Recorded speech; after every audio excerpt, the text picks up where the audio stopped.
Artigo 45.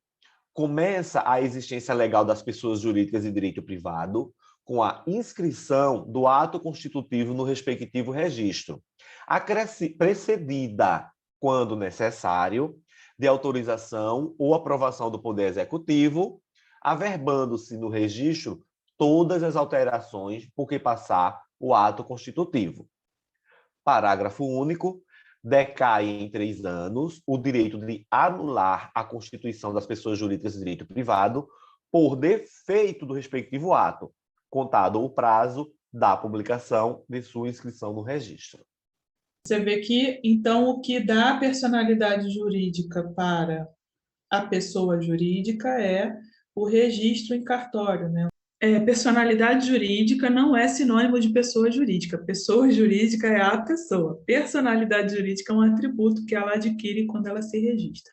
Essa tua linha de raciocínio, a pessoa jurídica, ela passa a existir a partir do momento em que os seus constituidores constituem o seu ato. Eu sei que ficou redundante, né? Em que as pessoas constituem o seu ato. Então, aquele ato está pronto e acabado, a pessoa jurídica existe. Agora, a personalidade jurídica, ela só vai adquirir quando ela registrar esses atos constitutivos no órgão competente. Perfeito?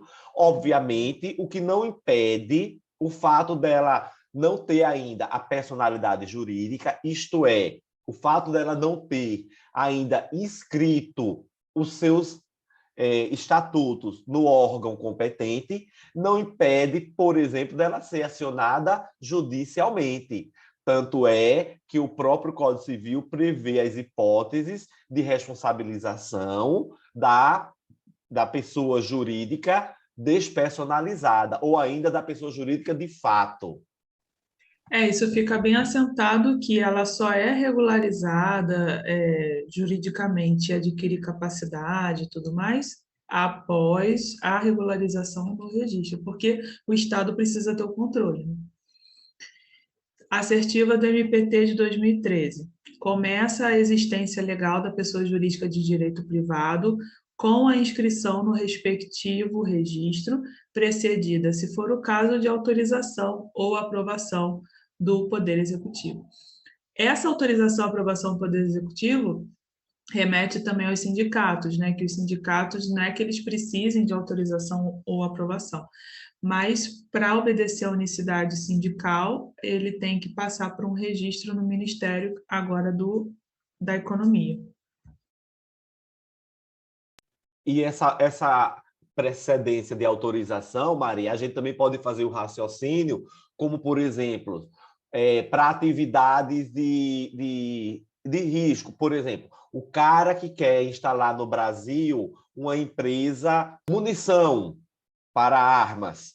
Então, obviamente, isso é uma atividade que precisa da fiscalização do Estado, inclusive com autorização das Forças Armadas. Por isso que precisa dessa precedência. E aí o texto da lei ela diz bem claro, né?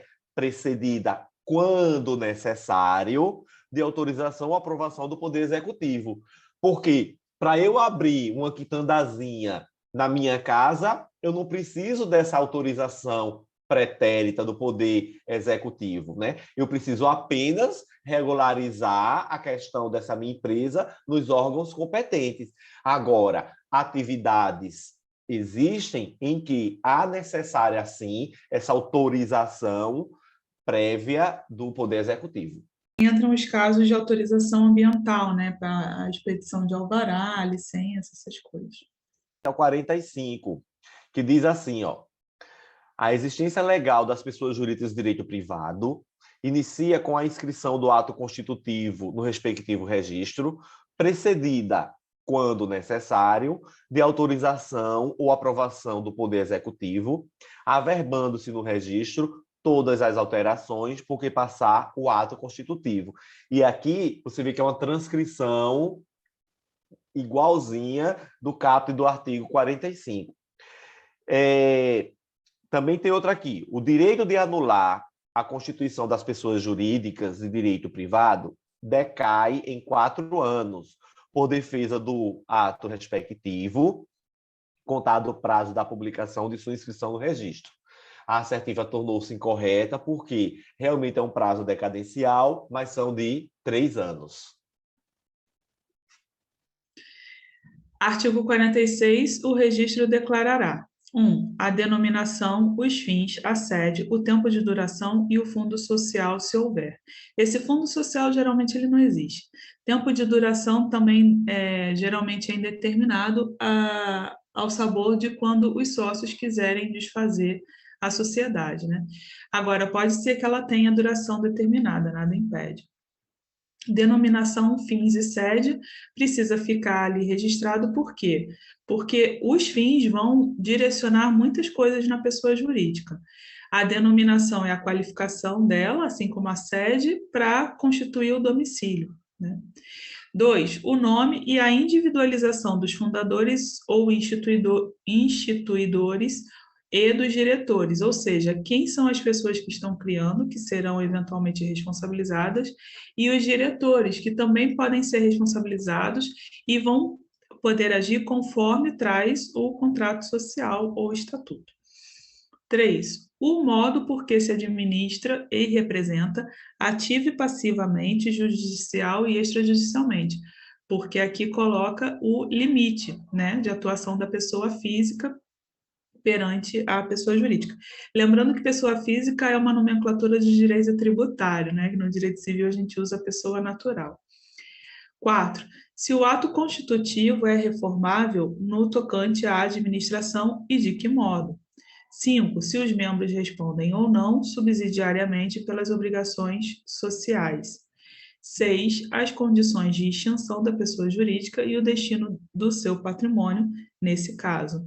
Então, é importante aqui sempre que a extinção da pessoa jurídica ou a saída de algum dos seus membros não seja impositiva nem excludente, né? No caso, se for para excluir um associado, é importante dizer como que é esse processo para que ele tenha direito ao contraditório, pela aplicação dos direitos fundamentais na sua vertente horizontal, entre as pessoas privadas.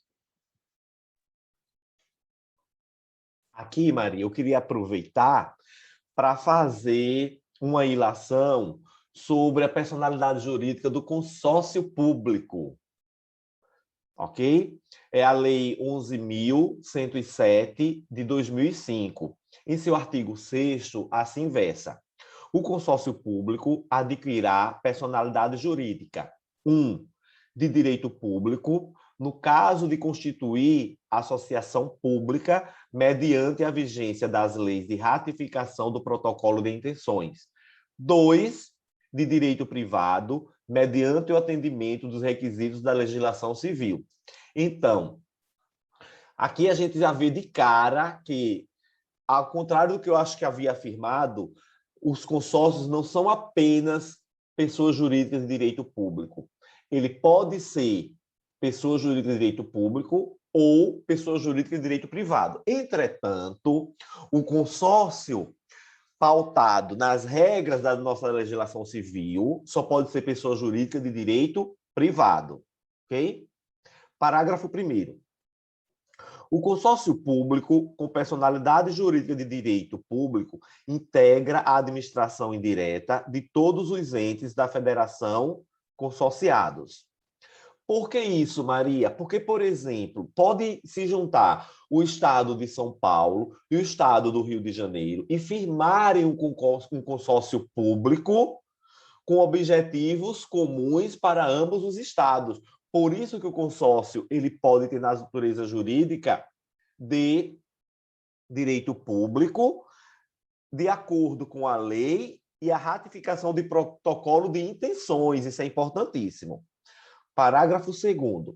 O consórcio público com personalidade jurídica de direito público ou privado observará as normas de direito público no que concerne à realização de licitação, à celebração de contratos, à prestação de contas e à admissão de pessoal, que será regido pela CLT, aprovado pelo Decreto-Lei 5452 de 43. Então, não importa se o consórcio é público ou privado, certo? Se ele tem natureza jurídica de direito público ou privado, ele terá que obedecer a essas questões, principalmente licitação e a contratação de seus empregados nos moldes da CLT. E para artigo 7º, os estatutos disporão sobre a organização e o funcionamento de cada um dos órgãos constitutivos do consórcio público. Daí eu tenho duas questões. A primeira, como se trata de associações formadas pela União, Estados, Distrito Federal e municípios, mediante autorização legislativa, para a gestão associada de serviços públicos, os consórcios públicos sempre terão personalidade jurídica de direito público, nos termos da lei. E nós vimos que não. Eles tanto podem ter personalidade jurídica de direito público quanto de direito privado.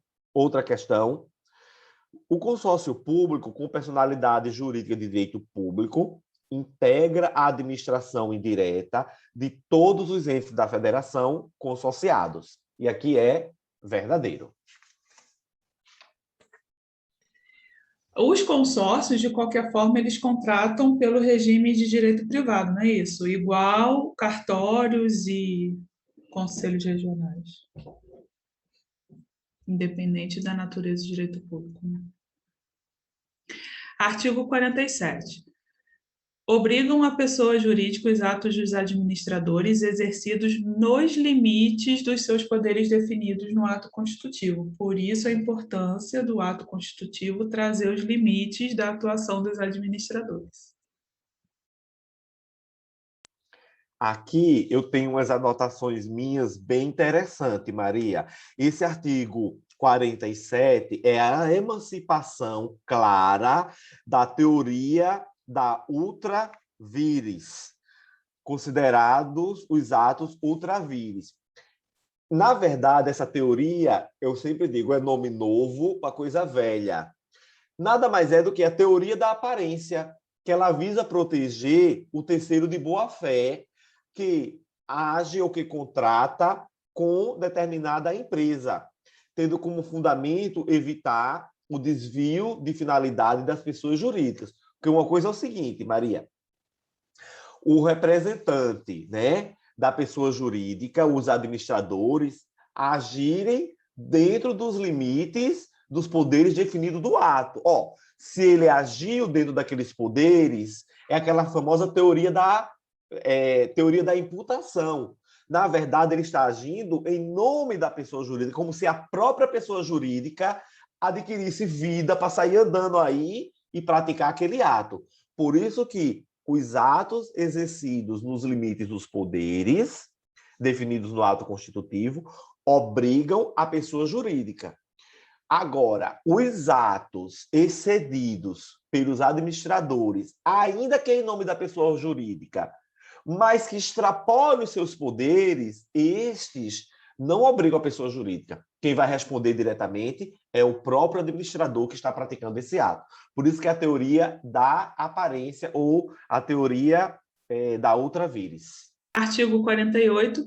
Se a pessoa jurídica tiver administração coletiva, as decisões se tomarão pela maioria de votos dos presentes, salvo se o ato constitutivo dispuser de modo diverso.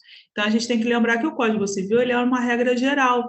Se as pessoas estabelecem cláusulas específicas nos contratos, ótimo. Se não, a gente tem que recorrer ao Código Civil. Então, ele vai estabelecer diretrizes gerais. Né? Parágrafo único, decai em 3 anos o direito de anular as decisões a que se refere esse artigo, quando violarem a lei ou estatuto ou forem eivadas de erro, dolo, simulação ou fraude, ou seja, anular. Então, ele traz aqui 4 situações que geram anulabilidade e não nulidade, né? E aí tem uma questão aqui do MPT 2008. A pessoa jurídica subsistirá, mesmo que cassada a autorização para seu funcionamento, enquanto se ultima a respectiva liquidação. Assertiva verdadeira, ela continua subsistindo até finalizar o seu processo de liquidação e encerramento. Então, Maria, voltando a essa questão do artigo 48, como bem tu afirmou, o Código Civil ele traz normas gerais. Então, a norma geral, via de regra, é que a pessoa jurídica ela tem a administração de uma pessoa, o sócio-administrador, o diretor, mas nada impede que as próprias pessoas, os próprios sócios, eles convencionem que a administração vai ser coletiva. Então, se a administração vai ser coletiva, aí o código ele é enfático. Tudo bem, vocês podem se estatuir que a administração vai ser coletiva. Entretanto, em sendo coletiva, as decisões serão tomadas pela maioria dos votos presentes. Ele não exige nenhuma maioria qualificada. Salvo, e aí é o pulo do gato, se o próprio estatuto dispuser de modo diverso. Por quê? O que é que diz o Código Civil? Tudo bem. A regra seria a administração da pessoa jurídica por uma pessoa, mas vocês podem convencionar que a administração possa ser coletiva. Se convencionarem que seja coletiva, a regra vai ser que as decisões serão tomadas por maioria dos votos presentes. Porém, o Código Civil ainda permito que vocês digam que mesmo na administração coletiva, as decisões sejam tomadas pela maioria absoluta, pela maioria de 1/3, ok? Então, a regra é o quê? Voto dos presentes, salvo ato constitutivo, quando tiver administração coletiva. Daí eu tenho uma questão que diz assim, salvo disposição estatutária em contrário, as decisões serão tomadas pela maioria dos votos dos administradores, se a pessoa jurídica tiver administração coletiva. Essa questão é verdadeira, foi do MPT de 2008.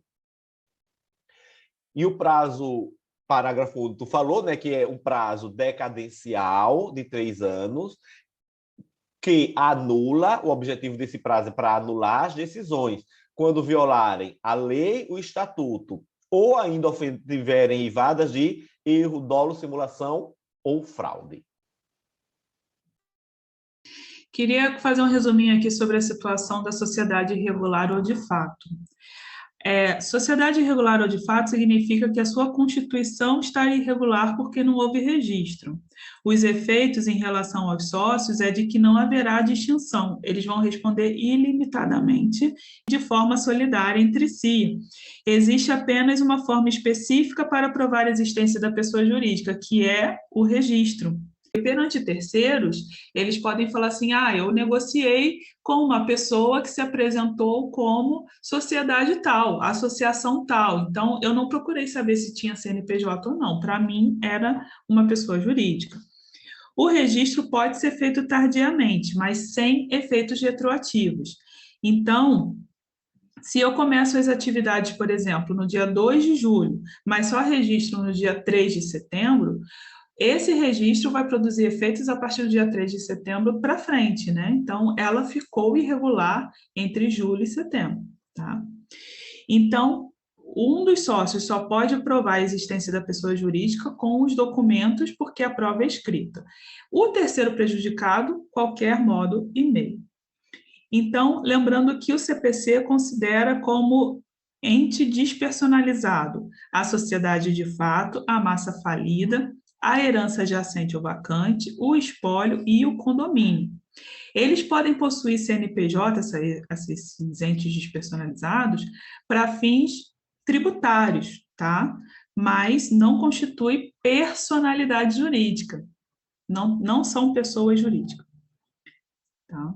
Podem contratar empregados e responder processualmente. Então, tanto a lei trabalhista, porque o empregado não assume o risco do negócio. Então, o empregado tem que poder recorrer a alguém, que seriam esses entes despersonalizados, porque eles podem contratar. A CLT fala que eles se equiparam a trabalhadores para fins trabalhistas, né? E o CPC também permite a presença deles no polo processual, independente deles serem pessoas jurídicas ou não.